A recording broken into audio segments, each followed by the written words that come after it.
How's 2019 treating you so far? Oh my God, this is the best night of my life. Best night of my life. Yeah, it's been amazing. It's been a dream come true. It's all happening so fast. Like 2019, yeah, I'm in the UFC. Just got my first UFC win and looking forward to the next one. Talk about, I mean, we hear about the pressure, the emotions, you know, that come along with the debut. Give us an idea what the feeling was like going in there tonight. I was more nervous than usual. You know, I'm notoriously not nervous for my fights. You know, I deal with the nerves and I can stay calm. I still feel like I stayed pretty calm, just not as usual. Well, out there in the octagon, I was pretty calm, but in the back, I was a little more nervous than usual. But yeah, I wrapped it up, got it together when it was time, when it was showtime. And yeah, I was pretty calm out there. As far as the performance itself, I mean, a scrappy guy that you're in there with tonight, right? I mean, how did you feel the fight played out? That dude is tough. He has a hard head. I banged my hand up early in the first round.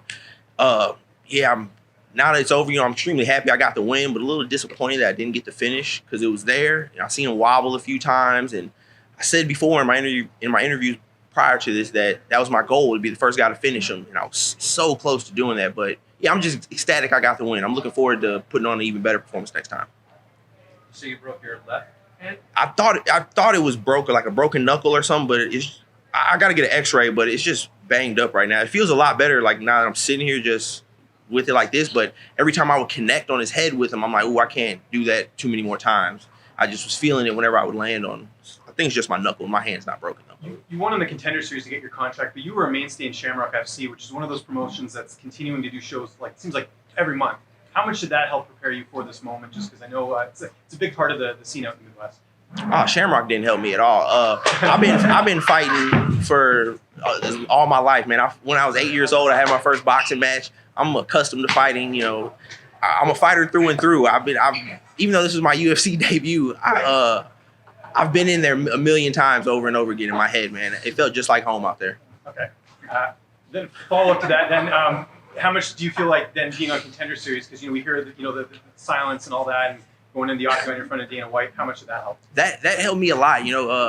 Contender Series, even though there's some small differences in there, it was pretty similar to that. So I'm really glad that I won the Contender Series before coming out here because I got a feel for the octagon and a feel for having Dana White there and all of this and stuff like that. So yeah, Contender Series definitely helped prepare me for this moment. I know heading into this fight, it was the first time you're going to train for Glory MMA. Obviously, you have James Krause in your corner, having a good time with you. How much did his experience help you in this fight? How much room did you grow once you got to Glory MMA and started training with those guys? Oh yeah, 100%. Just being around a guy who has that much experience doing this and a veteran in the game, it helped me out tremendously. Not just the stuff he showed me on the mat and stuff like that. The talks after, the advice, all that stuff. Him, Grant Dawson, those guys out in Glory, they're great. They both been here before, and yeah, I'm really glad that I went out there and met those guys. I think this is a question that we've all asked each other at some point when we're all hanging out. How do you get to 145? It's a process. It's a tough process. It's something that even though I did do it on a week's notice, I'll never do that again. But yeah, it's something it's very hard to do on short notice. I need at least 4 to 6 weeks to make the weight. I used to be really fat. I used to be like 220 something pounds. So I got a lot on me to lose. After my fights, I walk around about 175, and it's just there for me to lose. I don't have, I'm not a really muscular guy. So whenever it's time to get on that diet and cut the weight, it comes off fairly easy. How long ago were you that heavy? Was 220? I was 220 fresh out of high school. I'm 27 now, so I was 220 from about 18 years old to I'd say 24. I was 220 for a good little time, good little period. So if people haven't seen you since then, would they recognize you now? Yeah, it wasn't too much of a, I'm a tall guy, so 220, I wasn't like, super round or anything. I was just extra chubby, I'd say.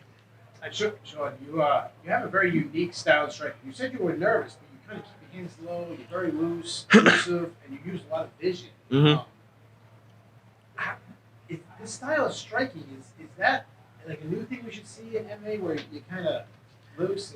Yeah, I've been boxing all my life. I'm a boxer first. I was 46-3 as an amateur in boxing, and I believe Ali said it. I believe I just got a radar built in my head, man, to avoid punches. I can bob and weave with the best of them, and I can hold my hands down like that. It looks, risky and dangerous, but I got a super long reach, and I know when to tighten up and protect myself and get them up, and yeah, I'm really confident that I can see everything coming. Does that style help you keep a high distancing all the time? Yeah. Like I'm not a one-shot knockout guy, but I can strike all night long. I'm a volume puncher. I can hit guys over and over again, and I'm really good at using my reach. There's a lot of long people that don't know how to use their reach, but I definitely know how to use mine. I know your last fight, you headed into it as a very big underdog.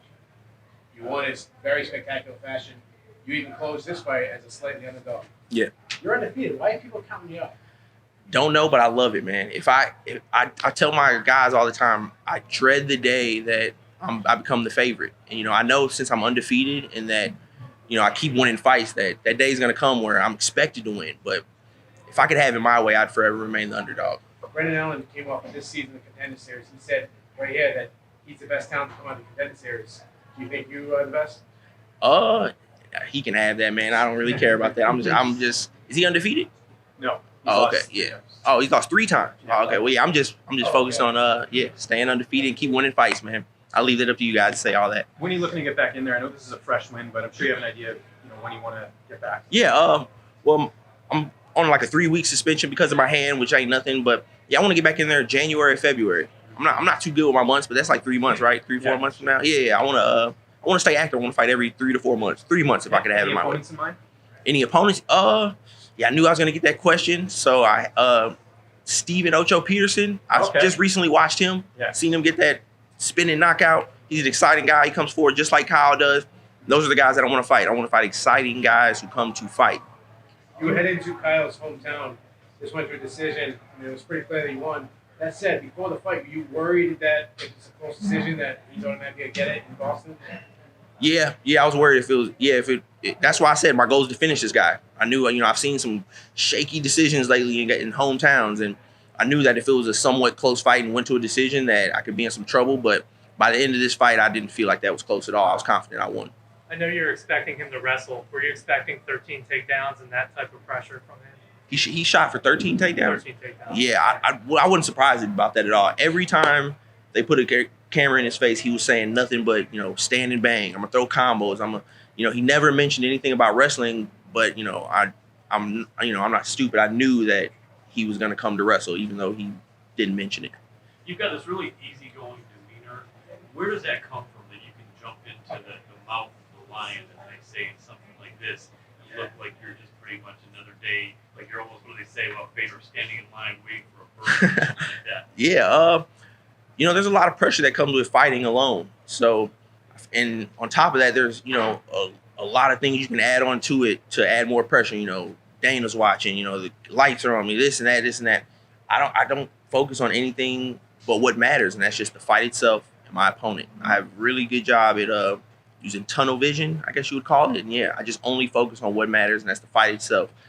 When we get, no matter what happens, at the end of the day, I'm just going to get in there with another guy, and it's just like sparring in the gym. We're just going to fight. It's a fight at the end of the day, and that's all I focus on. Is that where that tattoo comes from on his throat? Yeah, I got this a long time ago when I got this when I was about 15 years old. You got that at 15? Yeah, my mom wanted to kill me. Yeah, it was when I was amateur boxing, fighting every week and stuff, and I'd come across guys sometimes and, be a little intimidated by them more than, past opponents or something. Then I'd get in there and whoop them and be like, oh, that guy was no different than that guy. Why was I scared of him? And I just finally, it was a thing I had to overcome where I was just like, I'm not scared of anybody. At the end of the day, they're the same as me. They're nothing special. They don't got no superpowers or nothing. So, yeah.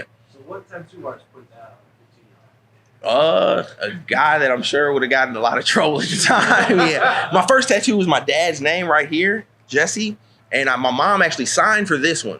But I tricked her into, on the paperwork, there's a little box you could check off, and it said, is this signature just for this tattoo, or is this permission for any tattoo? So I tricked her into signing to where I could come back by myself without her and get whatever tattoo I wanted. So she signed for this one, and then I was going back every weekend getting my own So stuff. did you hide that for a while? I wish I could have. I mean, I would have been having to wear turtlenecks, but yeah, no, I didn't know. I came home. She didn't believe me at first. I came home, she saw it, and yeah, she kind of like just laughed it off. I was like, boy, like wash that off your neck or get that off your neck. And I was like, yeah, okay. And, woke up the next morning and it was still there. And I was like, no, I'm like, yeah, Mom, this is real. It's real. But she didn't really even get too mad about it because she knew from early on that this is what I was going to do with my life. And I wasn't interested in working a 9 to 5 at all. To the doctor. Two quick questions. Yes, sir. you said about having your hands on a lot, knowing when to cover and when to lean back. Was fighting a shorter fighter part of that because you have such a high reach for this division? You're saying it? So Did I have fighting my? a shorter fighter, Yeah. you knew how to keep your hands Yeah. out and stay away from the punches. Oh, I fight. Part of it? That's just how I fight. I fight everybody like that. You know, in the Other gym. tall fighters? Yeah, even in the gym, if I'm sparring against tall guys, yeah, I hold my hands down. I don't hold my hands down the entire time. You know, yeah, I'm just good with my range and good with my distance. Yeah, like when I went out to Glory and was sparring with James Krause, he had me holding my damn hands up. You know, I couldn't do that with guys like him. But yeah, it's just the way I fight. And the second question was earlier on when someone brought up Shamrock FC. Your corner fell over in laughter. Was there some issues leaving and moving on from Shamrock? No, there were no issues. I believe the question I was asked was, did Shamrock help prepare me for this moment? And yeah, no, they didn't. Okay. How do you rate your performance? And what do you think you could improve on what you did tonight? Fighting helped me for this moment. You know, I prepared. I fought for Shamrock, so I mean, but yeah, fighting helped me with this How do moment. you I'm feel- sorry. No problem. How do you feel about your performance tonight? How would you rate it? If you could give it a grade, what do you think you could improve on next time? I would rate this performance probably a B plus. What I can improve on is just going in for the kill when I got the guy hurt. Like I said, I wobbled him a bunch of times.